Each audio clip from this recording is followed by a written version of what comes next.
लेकिन यहाँ थोड़ा सा और अंदर डीपली घुसकर बात करेंगे कि कंपोनेंट्स क्या होता है और किन किन तरीक़ों से आप कंपोनेंट क्रिएट कर सकते हैं।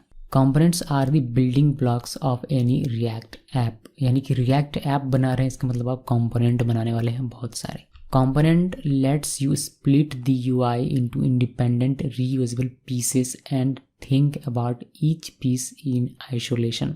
मैंने आपको इंट्रोडक्शन वाले वीडियो में बताया हुआ कि एक वेबसाइट दिखाया हुआ react.js.org का, इसमें नव बार एक अलग कंपोनेंट है, उसका जो बैनर है वह एक अलग कंपोनेंट है, उसके जो कार्ड्स हैं वो अलग अलग कंपोनेंट है। जी हाँ, वही कंपोनेंट है, उसी को कहते हैं यूआई, यानी कि उसी पूरे यूआई को स्प्लिट कर दिया गया एक छोटे छोटे कंपोनेंट में, जिसको आप रीयूज़ कर सकते हैं, जिसको आप मेंटेन कर सकते हैं बेहतर तरीके से, और सारे के सारे इंडिपेंडेंट है।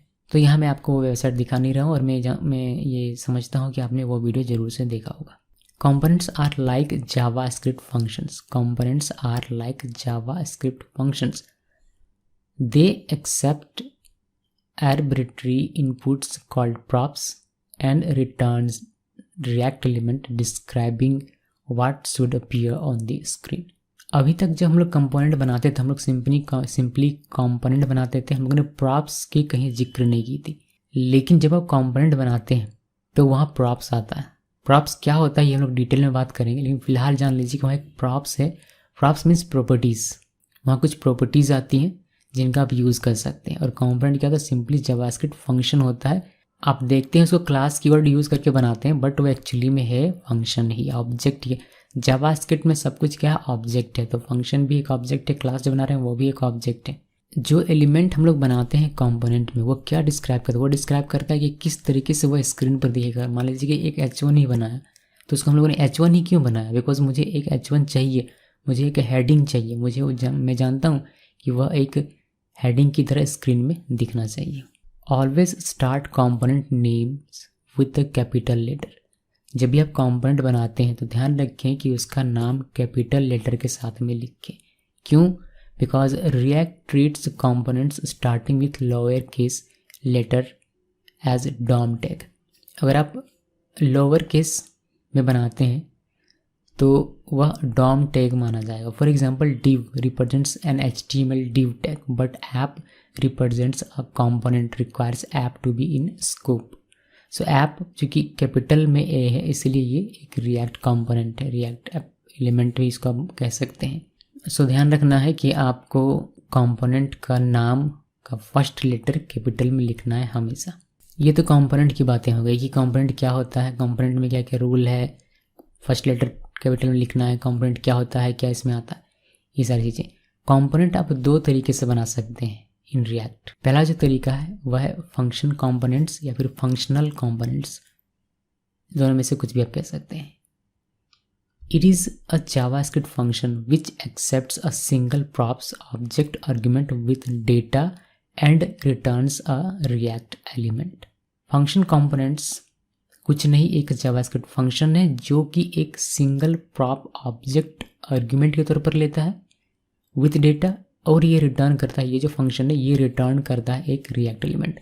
सो इस फंक्शन के पास, जो कि एक्चुअली में फंक्शन कंपोनेंट है, इसके पास आर्ग्यूमेंट के तौर पर एक ऑब्जेक्ट आता है जिसे प्रॉप्स कहते हैं विथ डेटा, और ये फंक्शन रिटर्न करता है एक React element. Syntax without props में पहले आपको दिखा रहा हूँ, देन मैं आपको विथ प्रॉप्स दिखाऊंगा।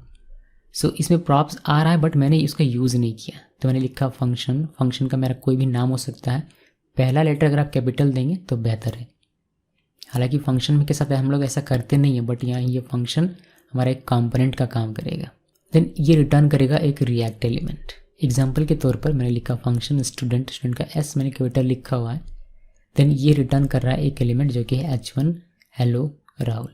ये पुराना तरीका है फंक्शन को लिखने का। ES6 का अगर आप यूज़ करते हैं तो आप इसको एरो फंक्शन में कुछ इस तरीके से लिख सकते हैं, कॉन्स्ट स्टूडेंट इक्वल पैरेंथेसिस देना है, बिकॉज यहाँ कोई भी आर्ग्यूमेंट नहीं है तो पैरेंथेसिस मैंने दे दिया है। एरो सिंबल देना है, arrow symbol means equal sign और एंगल ब्रैकेट देना है।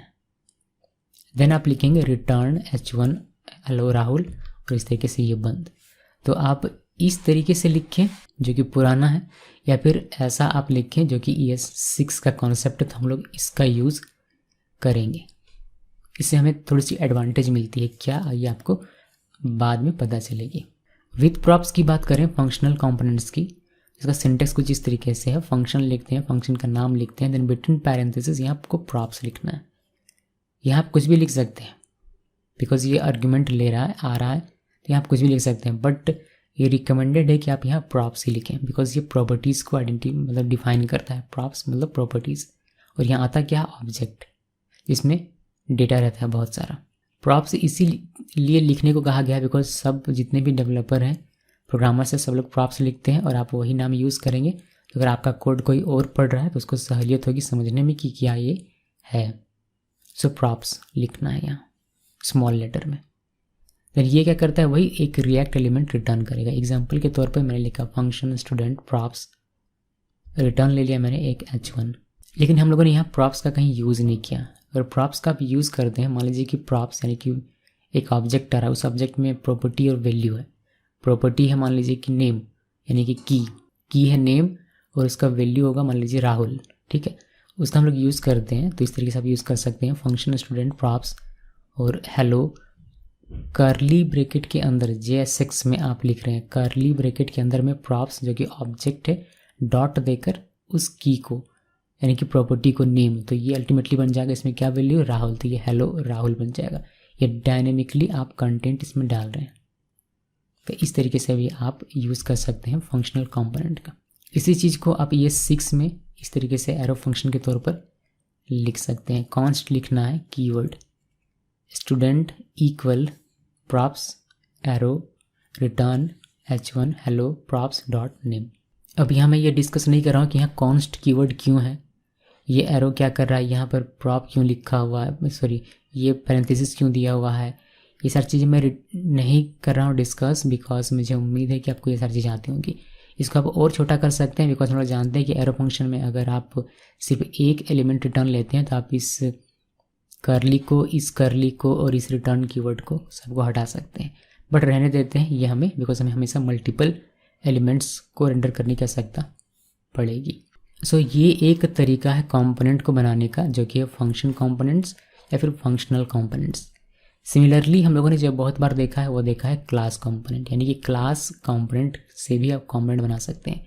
अ class component requires you to extend from create dot component, यानी कि क्लास कंपोनेंट अगर आपको अपना बनाना है तो ये ज़रूरी है कि आप रिएक्ट डॉट कंपोनेंट को एक्सटेंड करें। The class must implement a render member function which returns a React component to be rendered. React component या फिर रिएक्ट एलिमेंट दोनों अलग अलग हैं, बट ये दोनों में से किसी एक को भी या फिर दोनों को भी रिटर्न कर सकता है। Similar to a return value of a functional component, जैसे फंक्शनल कंपोनेंट में जैसे कि रिएक्ट एलिमेंट या रिएक्ट कंपोनेंट रिटर्न होता है, उसी तरीके से यहाँ पर रेंडर मेथड रिटर्न करता है उस एलिमेंट को या फिर कंपोनेंट को। In a class based component props are accessible via this dot props. Functional component में क्या हो रहा था कि सिर्फ आपको प्रॉप्स लिखना है, देन प्रॉपर्टी या फिर की जो भी है वो लिखते थे, लेकिन क्लास कंपोनेंट अगर आप बनाते हैं और आप प्रॉप्स एक्सेस करते हैं तो उसके लिए आपको दिस लिखना है जो कि करंट ऑब्जेक्ट करंट इंस्टेंस को पॉइंट करेगा, देन डॉट और प्रॉप्स, देन उस प्रॉपर्टी का नाम like this dot props dot name. Syntax इसका कुछ इस तरीके से क्लास लिखते हैं क्लास नेम मतलब अपना कंपोनेंट का नाम जो कि जिसका पहला लेटर कैपिटल होना चाहिए, देन कंपोनेंट यहाँ हमारा एक क्लास है जिसको हम लोग एक्सटेंड कर रहे हैं। देन रेंडर मेथड होता है इसके अंदर, देन जो कि रिटर्न करता है एक रिएक्ट एलिमेंट या रिएक्ट कंपोनेंट, देन ये बंद और ये भी बंद। एग्जांपल क्लास लिखा मैंने स्टूडेंट का एस मैंने कैपिटल लिखा, ये मेरा कंपोनेंट है अपना जो कि एक्सटेंड कर रहा है कंपोनेंट को। क्यों? बिकॉज हमें अपना एक कंपोनेंट बनाना है तो ये ज़रूरी है कि आप कंपोनेंट क्लास को एक्सटेंड करें। देन इसके अंदर एक रिक्वायर्ड मेथड है जो कि है रेंडर, ये आपको इम्प्लीमेंट करना है, जो कि रिटर्न करता है एक एलिमेंट जो हम लोगों ने यहाँ लिखा हुआ है H1 हेलो राहुल। सो ये रिटर्न करेगा, ये क्या हमारा एक एलिमेंट है और ये पूरा क्या हमारा एक कंपोनेंट है। स्टूडेंट हमारा एक कंपोनेंट है और H1 हमारा एक एलिमेंट है। यहाँ एलिमेंट के बजाय आप कंपोनेंट भी बनाकर रिटर्न कर सकते हैं, यानी कि आप एक अदर फाइल बनाते हैं, वहाँ एक कंपोनेंट होता है और वो कंपोनेंट यहाँ रिटर्न होता है इस कंपोनेंट को, ऐसा भी किया जा सकता है। वो लोग धीरे धीरे आगे देखेंगे, ज़्यादा कॉम्प्लिकेटेड शुरू में नहीं करते। अगर प्रॉप्स के साथ इसकी बात करें तो आप लिख सकते हैं कुछ इस तरीके से, class student x tends component render, और प्रॉप्स यहाँ आ रहा होगा ऑब्जेक्ट विथ डेटा। अगर उसका आप यूज़ करना चाहते हैं तो लिख सकते हैं this dot props dot name. तो इससे क्या होगा, राहुल जो भी इसमें नेम की में जो भी वैल्यू होगा वह आपको यहाँ दिखाई देगा, यानी कि राहुल दिखाई देगा। और इसको आपको कर्ली के अंदर में लिखना है। जब भी कोई एक्सप्रेशन लिखें तो आप उसको कर्ली के अंदर में लिखें, ध्यान रहे JSX आप लिख रहे हैं। और इस कर्ली के अंदर कोई भी आप जावास्क्रिप्ट लिख सकते हैं, यह भी हम लोग देखेंगे आगे डिटेल में। सो हमने देखा कि कंपोनेंट क्या होता है, कंपोनेंट कितने टाइप से बनाया जाता है, फंक्शनल और क्लास कंपोनेंट। अब कंपोनेंट को कैसे रेंडर करते हैं उसको देख लेते हैं, हालांकि हमने देखा हुआ है फिर भी देख लेते हैं। Rendering a component, direct example देखिए, रिएक्ट डोम लिखना है, डोम का DOM capital, then dot render. हमारा कंपोनेंट हम लोगों ने बनाया था स्टूडेंट नाम का, चाहे वो अपनी क्लास का यूज़ करके बनाया हो या फिर फंक्शन का यूज़ करके बनाया हो, सेम तरीके से आपका रेंडर किया जाएगा। सो स्टूडेंट लिखा, देन ये सेल्फ क्लोजिंग होगा बिकॉज इसका कोई क्लोजिंग टैग नहीं है इसीलिए। तो स्टूडेंट स्लैश देना है, इसको क्लोज कर देना है, सेल्फ क्लोज। देन ये कहाँ रेंडर होना चाहिए वह आप यहाँ लिखते हैं। तो मैंने लिखा document dot get element by ID root. अगर आप कोई एट्रीब्यूट देना चाहते हैं, फॉर एग्जाम्पल मैंने लिखा React DOM dot render student name equal Rahul, then इसको मैंने सेल्फ क्लोज किया। और ये कहाँ रेंडर हो, रूट में, जिसकी बड़ी रूट है वहाँ। देखिए यहाँ जो आप रेंडर कर रहे हैं इसमें आपने क्या लिखा, इस कंपोनेंट में एक एट्रीब्यूट और वैल्यू दिया है। ये जो एट्रीब्यूट और वैल्यू है ये जाता है प्रॉप्स के पास ऑब्जेक्ट के तौर पर, यानी कि ये जो भी आप डेटा यहाँ लिखेंगे, यहाँ आप और भी डेटा लिख सकते हैं, ये सारे डेटा जाएंगे इस कंपोनेंट के पास, चाहे वो फंक्शन के थ्रू बनाया गया हो या क्लास का यूज़ करके बनाया हो। लेकिन ये जो डेटा आप यहाँ लिखते हैं, जो भी एट्रीब्यूट आप यहाँ लिखते हैं, वो सारे एट्रीब्यूट जाते हैं इस कंपोनेंट के पास, जो कि प्रॉप्स ऑब्जेक्ट के पास जाते हैं विद डेटा। और वहाँ पर आप यूज़ करते हैं इसको लाइक प्रॉप्स डॉट नेम, तो आपको राहुल मिल जाता है।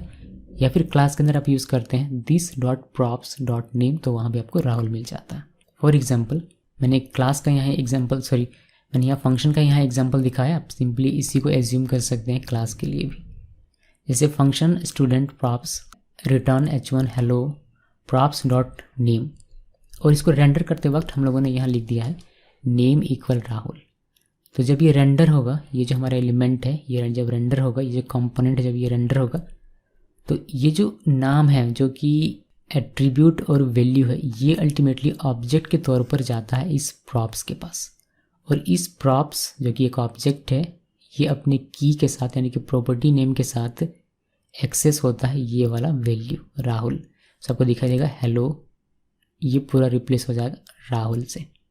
सेम चीज़ काम करेगा क्लास कंपोनेंट के लिए भी, बस आपको उसको दिस के साथ लिखना है, यानी कि this dot props dot name लिखना पड़ेगा एक्सेस करने के लिए इस नेम एट्रीब्यूट वैल्यू को। When React sees an element representing a user defined component, it passes JSX attribute to this component as a single object. We call this object props. So यहाँ मैंने लिख दिया है कि जब React देखता है कि हमारा जो यूज़र डिफाइंड कंपोनेंट है, इसके पास कुछ एट्रीब्यूट्स हैं, तो इस एट्रीब्यूट्स को ये पास कर देता है इस प्रॉप्स ऑब्जेक्ट के पास, जिसका यूज़ आप इस फंक्शन के अंदर या फिर अगर आपने क्लास बनाया है तो प्रॉप्स वहाँ लिखा हुआ कहीं नहीं रहता। जैसे कि यहाँ प्रॉप्स लिखा हुआ है, आपको प्रॉपर पता चलता है कि ये प्रॉप्स यहाँ, लेकिन क्लास में आप प्रॉप्स कहीं डिफाइन नहीं करते, डायरेक्टली आप उसको प्रॉप्स इस तरीके से नेम दिस डॉट करके नेम यूज़ कर सकते हैं। सो ये इसका काम है, रिएक्ट का काम है कि अगर ऐसा कुछ लिखा जाता है यूज़र डिफाइंड कंपोनेंट में कोई एट्रीब्यूट है तो उसको पास करो एक सिंगल ऑब्जेक्ट की तरह, जिसे हम लोग कहते हैं प्रॉप्स ऑब्जेक्ट। होपफुली प्रॉप्स का डेफिनेशन भी यहाँ आपको क्लियर हो गया होगा और काफ़ी सारी चीज़ें क्लियर हो गई होंगी। देखिए इसमें क्या क्या आपका क्लियर हो जाना चाहिए, मैं आपको बताता हूँ। एक तो कंपोनेंट क्या होता है, जो हम लोगों ने पहले भी देखा है। कंपोनेंट कितनी प्रकार से बनाया जाता है, फंक्शनल या फिर फंक्शन कंपोनेंट और क्लास कंपोनेंट। कैसे प्रॉप्स जब आप यूज़ करेंगे तो आप प्रॉप्स किस तरीके से लिखेंगे, फंक्शनल हो तो यहाँ पर लिखना है, इसको एक्सेस कैसे करना है, अगर क्लास हो तो कैसे एक्सेस करना है, कैसे लिखना है, और कैसे आप यहाँ पर एट्रीब्यूट्स लिखते हैं जब रेंडर करते हैं तब। हालांकि ये सारी चीज़ छोटी छोटी चीज़ें हम लोग अलग से सेपरेटली भी देखेंगे, बट इतना आपको जानकारी हो जाना चाहिए। अभी इतने को हम लोग ज़रा सा एग्जाम्पल करके देख लेते हैं प्रैक्टिकली, देन आगे बात करेंगे। ये हम लोगों ने बहुत बार देखा है क्लास वाला, तो क्लास हम लोग हटा देते हैं यहाँ से यहाँ तक, और हम यहाँ app.js जो हमारा है इसमें हम लोग एक फंक्शनल कंपोनेंट बनाएंगे। या फिर मैं क्या करता हूँ, मैं इसको कट कर देता हूँ, ठीक है। डोंट सेव करते हैं, एक नया फाइल बनाते हैं हम लोग src के अंदर, और इसको हम लोग नाम देंगे स्टूडेंट। ये हमारा नया कंपोनेंट है student.js, और यहाँ हम लोग अपना कंपोनेंट बनाए। तो पहला जो कंपोनेंट है हमारा वो है फंक्शनल कंपोनेंट। तो फंक्शन का नाम स्टूडेंट, और इसमें कोई भी प्रॉप्स हम लोग नहीं देखेंगे अभी। देन ये रिटर्न करेगा क्या, एक रिएक्ट एलिमेंट, यानी कि एक h1 मैंने दे दिया, हेलो राहुल। ये हमारा क्या है, ये हमारा एक फंक्शनल कंपोनेंट है, बट इससे हमारा काम नहीं, हमें कुछ चीज़ें इंपोर्ट करने की आवश्यकता पड़ेगी, बिकॉज हम लोग यहाँ JSX यूज़ कर रहे हैं, और हमें यहाँ यूज़ करने की आवश्यकता पड़ेगी रिएक्ट की, बिकॉज ये react.create एलिमेंट बैकग्राउंड में बनाएगा। तो हम लोगों को इंपोर्ट करना पड़ेगा, import react from react module. यहाँ हमें कॉमा देकर कंपोनेंट को इंपोर्ट करने की आवश्यकता नहीं है, बिकॉज हम लोग कंपोनेंट क्लास का कहीं भी यूज़ नहीं करेंगे, तो उसकी आवश्यकता नहीं है। इतने से हमारा काम हो जाएगा। हम लोगों ने एक एलिमेंट बना लिया रिएक्ट एलिमेंट, जो कि काफ़ी अच्छा है और छोटा है। अब क्लास कंपोनेंट का भी यूज़ करते हैं तो आपको बहुत सारा कोड लिखना पड़ता है, बट फंक्शनल कंपोनेंट से ये छोटा हो जाता है, और ये हमारा एक कंपोनेंट बन गया। अब इस चीज़ को आप ऐसे लिखें, या फिर आप इसको ES6 की तरह, यानी कि एरो फंक्शन का यूज़ करके लिखें, जो कि मैं लिख रहा हूँ कॉन्स्ट स्टूडेंट इक्वल पैरेंथेसिस, कोई भी हमारा यहाँ आर्गुमेंट नहीं है, एरो, देन ओपनिंग क्लोजिंग करली, और ये रिटर्न करेगा एक h1, इसमें लिख देंगे हेलो। तो आप ऐसा भी लिख सकते हैं। सो हम लोग इसको हटाते हैं, ये पुराना तरीका है, पुराना तरीका नहीं देखना है, हम लोग देखेंगे सिर्फ ये नया तरीका। सो हम लोगों ने एक कंपोनेंट बना लिया, जो कि जिसके अंदर एक एलिमेंट है। इसको रेंडर करते हैं। रेंडर करने के लिए हम लोग जाएंगे index.js के पास, और यहाँ हम लोग इसको रेंडर करेंगे। तो यहाँ पर हम लोग को पहले इसको इंपोर्ट करना पड़ेगा, तो यहाँ इंपोर्ट कर लेते हैं। इसको पूरे को हटा देना है, ये वाला पूरा हटा देते हैं। यहाँ लिखते हैं इंपोर्ट स्टूडेंट का S capital from current directory और स्टूडेंट, और यहाँ पर हमें ऐप को रेंडर नहीं करना है, बल्कि हमें रेंडर करना है स्टूडेंट को, और इसको कर देते हैं सेव। ये कहाँ रेंडर होगा, ये होगा index.html के div यहाँ पर, जिसकी ID रूट है, वही हम लोगों ने लिखा है get element by ID root. इसको सेव करते हैं, और इसको भी सेव कर लेते हैं। ये भी हमारा सेव अभी तक नहीं हुआ है, तो सबको सेव कर लिया मैंने। सभी फाइल को सेव कर लेना है प्रॉपर तरीके से। देन हम लोग चलते हैं वेब पेज में। अच्छा, वेब पेज में जाने से पहले, चूँकि ये यहाँ इंपोर्ट हो रहा है, तो ये ज़रूरी है कि आप इसको यहाँ एक्सपोर्ट करें। सो इसको हम लोग एक्सपोर्ट डिफ़ॉल्ट कर लेते हैं, एक्सपोर्ट डिफ़ॉल्ट स्टूडेंट। अब सेव करते हैं इसको। अब हम लोग चलते हैं वेब पेज में। अब देखेंगे आपको यहाँ मिलेगा हेलो राहुल, और इसको इंस्पेक्ट करेंगे तो आपको यहाँ हेलो राहुल देखने को मिलेगा, जो कि रेंडर होकर हमें दिखाई दे रहा है इन दोनों डिव के बीच में, जिसकी ID रूट है। तो ये तो काम हो गया हमारा। फंक्शनल कंपोनेंट का एग्जांपल हम लोगों ने देख लिया। प्रॉप्स का अगर आप देखना चाहते हैं तो उसका भी मैं आपको छोटा सा एग्जांपल दिखा देता हूँ, बट प्रॉप्स के बारे में डिटेल में हम लोग बात करेंगे किसी सेपरेट वीडियो में, मगर फिर भी मैं आपको बता देता हूँ। देखिए यहाँ पर जो आपने राहुल लिखा है, इसकी जगह मान लीजिए कि डायनेमिकली आपको कोई नाम चाहिए, तो कैसे आप देंगे, उसके लिए आप यहाँ से पास कर सकते हैं। तो मैंने लिखा नेम इक्वल, यहाँ से मैं पास कर रहा हूँ राहुल। जहाँ मुझको ये रेंडर करना है वहाँ पर मैंने इसका एट्रीब्यूट दे दिया नेम इक्वल राहुल, इसका वैल्यू।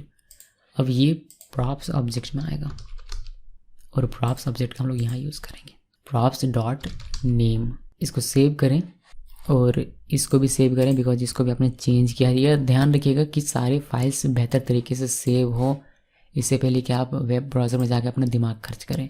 सो यहाँ आप देखेंगे कि हेलो राहुल आपको डायनेमिकली ये नेम दिखाई देता है H1 में, हेलो राहुल। यही है आपका प्रॉप्स के साथ, बट इसका एक हम लोग प्रैक्टिकल सेपरेट वीडियो देखेंगे। सो ये था गाइस हमारा फंक्शनल कंपोनेंट। अब सेम चीज़ हम लोग क्लास कंपोनेंट के साथ देख लेते हैं। हालांकि हम लोगों ने बहुत बार देखा है, मगर फिर भी एक बार इसमें भी देख लेते हैं एक लास्ट टाइम। उसके लिए हम लोग क्लास कंपोनेंट अगर आपको बनाना है तो हम लोग क्लास कीवर्ड यूज़ करते हैं। देन कंपोनेंट का नाम कैपिटल लेटर होना चाहिए, फर्स्ट लेटर। देन यहाँ आप लिखते हैं x tends component, curly open curly close. चूँकि कंपोनेंट आप यहाँ यूज़ कर दिया, ज़रूरी है कि आप यहाँ कंपोनेंट को इंपोर्ट कर लें। कंपोनेंट को इंपोर्ट कर लिया। ओके, अभी हमें ज़रूरत है यहाँ पर एक रेंडर मेथड की, बिकॉज क्लास कंपोनेंट के पास एक मेथड है जो कि है रेंडर। यही रिटर्न करता है हमारा रिएक्ट एलिमेंट या कंपोनेंट, और ये ज़रूरी है इसको इम्प्लीमेंट करना। सो इसमें हम लोग JSX लिखेंगे जो कि होगा हेलो राहुल। सेव करते हैं, बाकी सारी चीज़ सेम रहेगी। इसको हम लोगों ने एक्सपोर्ट कर लिया, हम लोगों ने यहाँ इसको रेंडर किया। मैं पहले यहाँ से इसको हटा देता हूँ, हमें एट्रीब्यूट की भी ज़रूरत नहीं है। सेव करें, सब कुछ सेव है। उसके बाद हम लोग इसको रिफ्रेश करें तो हमें यहाँ हेलो राहुल दिखाई देता है, और हमारा ये डिव यहाँ देखेंगे हेलो राहुल हमें दिखाई देता है। अगर इसमें भी आपको प्रॉप्स यूज़ करना है तो उस केस में आप पहले तो यहाँ चलाइए, और यहाँ राहुल को हटाकर हम लोग क्या करेंगे, curly open and curly close. Then this keyword का यूज़ करना है प्रॉप्स और नेम, और ये हमें यहाँ पास करने का सकता है। सो मैंने लिख दिया नेम इक्वल राहुल, जो हमारा वैल्यू था। सेव किया मैंने इसको। देखिए, एक तो सेव आपको सही तरीके से करना सभी फाइल को। आप यहाँ देखेंगे नंबर ऑफ यहाँ दिखाई देता है कि कितना फाइल रिमेन है सेव करना, यहाँ ब्लू कलर के साथ। तो इसको ध्यान में रखिएगा जब भी आप सेव करते हैं। 1 मीन्स मेरा एक फाइल है जो कि सेव नहीं हुआ। अब यहाँ देखेंगे कि ये डॉट दिखाई दे रहा है, यहाँ पर जो भी डॉट दिखाई दे रहा है वो सेव होना बाकी है। तो यहाँ पर चलते हैं और इसको सेव कर लेते हैं। तो सेव कर दिया मैंने सभी फाइल को, और यहाँ देखेंगे आप तो ये आपको दिखाई देगा कि हेलो राहुल डायनेमिकली दिखाई दे रहा है। यहाँ H1 में ये हेलो राहुल आपको देखने को मिलता है। सो गाइज, ये है आपका 2 तरीके से कंपोनेंट बनाना, एक फंक्शनल कंपोनेंट और दूसरा है हमारा क्लास कंपोनेंट। दोनों में से किसी का भी आप यूज़ कर सकते हैं और अपना कंपोनेंट बना सकते हैं, बट दोनों का एक सिनेरियो है कि कब क्या आपको यूज़ करना चाहिए। ये सारी चीज़ें हम लोग डिस्कस करेंगे किसी सेपरेट वीडियो में, बट फिलहाल के लिए ये 2 तरीके हैं जिसके थ्रू आप कंपोनेंट बना सकते हैं, एक फंक्शनल कंपोनेंट और दूसरा क्लास कंपोनेंट। दोनों में आप प्रॉप्स का यूज़ कर सकते हैं। हमारा यहाँ मेन कॉन्सेप्ट प्रॉप्स नहीं था, हमारा यहाँ मेन कॉन्सेप्ट था कंपोनेंट, कि कंपोनेंट क्या होता है और कंपोनेंट किस किस तरीके से बनाया जा सकता है। होपफुली सभी को समझ में आया होगा, और जब भी हम लोग देखेंगे चाहे वह इस तरीके से बना हुआ कंपोनेंट हो या इस तरीके से हो, कन्फ्यूज़ नहीं होंगे।